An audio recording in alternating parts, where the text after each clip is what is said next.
तो okay student, जो next हम प्रोसेसेस क्लीनिंग की पढ़ने वाले हैं वो हमारी प्रोसेस है लास्ट की जो दो प्रोसेस, यानी अब हमारा चैप्टर ओवर होने वाला है। तो लास्ट की जो दो हमारी प्रोसेसेस जो बची हैं वो है इवोपरेशन एंड मैग्नेटिक सेपरेशन, और ये हमारे पेज नंबर 26 पे लोकेटेड है। ओके, तो फर्स्ट हम इवोपरेशन पढ़ते हैं। What is evaporation? The process of changing of water into vapour is known as evaporation. The process of evaporation takes place continuously wherever the water is present. Thus, in some parts of the world, salt is obtained by evaporating the sea water trapped in the sea plants. ठीक है, तो अभी हम थोड़ा थोड़ा करके इसको समझते हैं। What is evaporation? Evaporation एक प्रोसेस होती है जिसमें क्या हो रहा है, वाटर जो है वो गैस में कन्वर्ट हो रहा है, यानी उसके वाटर वेपर्स में। वाटर वेपर्स में कैसे? अब मान लीजिए एक हमने कटोरा बाहर धूप में रखा, हम उसको बॉईल नहीं कर रहे, लेकिन क्या होता है, पानी अपने आप सूख जाता है। पानी सूखने का क्या रीजन होता है?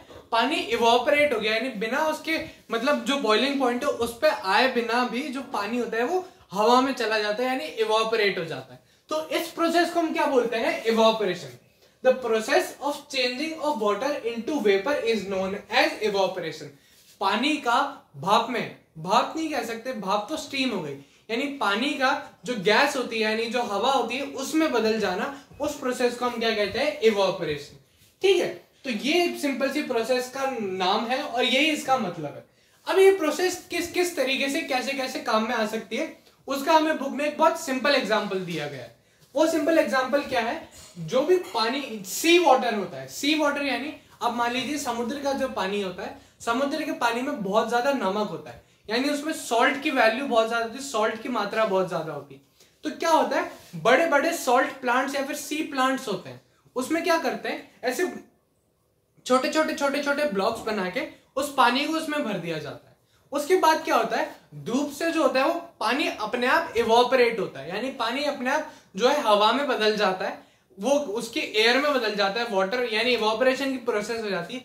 और फिर क्या होता है, जितना भी जो सॉल्ट बचा हुआ होता है नीचे, यानी जो सॉल्ट रिमेनिंग जो वाटर में होता है, यानी पानी ऊपर उड़ गया और सॉल्ट नीचे इकट्ठा हो गया। तो इवोपरेशन का हमें एग्जांपल भी दिया गया है जिससे हम समझ सकते हैं कि इवोपरेशन कैसे होता है। तो वो अभी हमने बुक में पढ़ा। ठीक है, heat of the sun gradually evaporates the water in the pans and the salt is spilled out to dry. अब क्या होता है, जो पानी होता है वो इवोपरेट हो गया और जो नीचे जो हमने इकट्ठा किया था जहां पे पानी, उसके अंदर सिर्फ सॉल्ट बच जाता है। फिर क्या करते हैं, सॉल्ट को बाहर निकाल लिया जाता है और सॉल्ट को नॉर्मली यूज कर लिया जाता है। तो इवोपरेशन क्या प्रोसेस हो गई?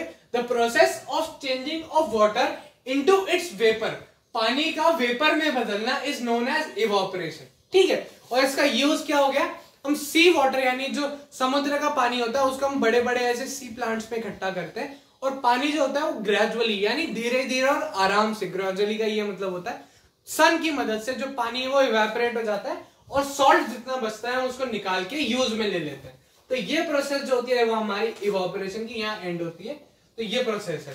ठीक है, नेक्स्ट हमारा क्या है, मैग्नेटिक सेपरेशन। अब हम इस प्रोसेस को रीड करते हैं। Magnetic separation, the method is used to separate small iron pieces which might have been mixed up with the grains during threshing or winnowing or sieving. ठीक है, the conveyor belt carrying the grain is made to pass over the magnetic before it falls to the ground. अब क्या हो रहा है, एक process होती है जिसको हम क्या कह रहे हैं, उस प्रोसेस को मैग्नेटिक सेपरेशन कह रहे हैं।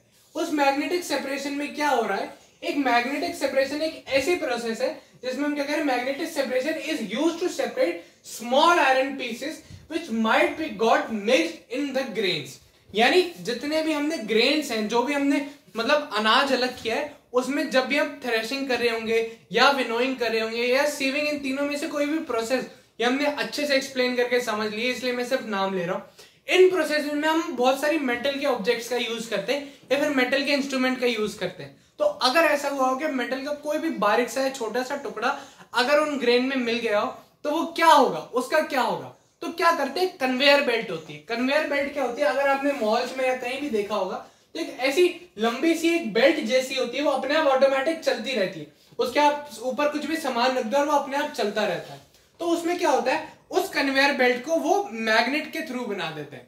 मैग्नेट के थ्रू क्या होता है, उसको गिरने से पहले जितने भी फिर मेटल के या फिर कोई सा भी बारीक जो आयरन का पीस होगा उस कन्वेयर बेल्ट के मैग्नेट वाले पार्ट पे चिपक जाएगा और क्या होगा, ग्रेन उससे अलग हो जाएगा और जो मैग्नेटिक पार्ट है वो पूरा सेपरेट हो गया। ठीक है, तो इस प्रोसेस को हम क्या बोलते हैं, magnetic separation. We can use magnetic separation to separate the iron from sand too. यानी अब क्या होगा, हम मिट्टी से भी आयरन को अलग कर सकते हैं। यानी हमने मिट्टी को कन्वेयर बेल्ट पे रखा, यानी मैग्नेटिक पूरी एक कन्वेयर बेल्ट पे रखा, मिट्टी गिर के अलग हो रही है, और अगर उसमें कोई आयरन का पार्ट होगा या फिर लोहे का कोई भी ऐसा मेटल का पार्ट होगा जो मैग्नेट पे चिपक सकता है, वो मैग्नेट पे चिपक जाएगा और वो पार्ट उससे अलग हो जाएगा। यानी अनवांटेड जितना भी पार्ट था मेटल का या आयरन का वो अलग हो गया।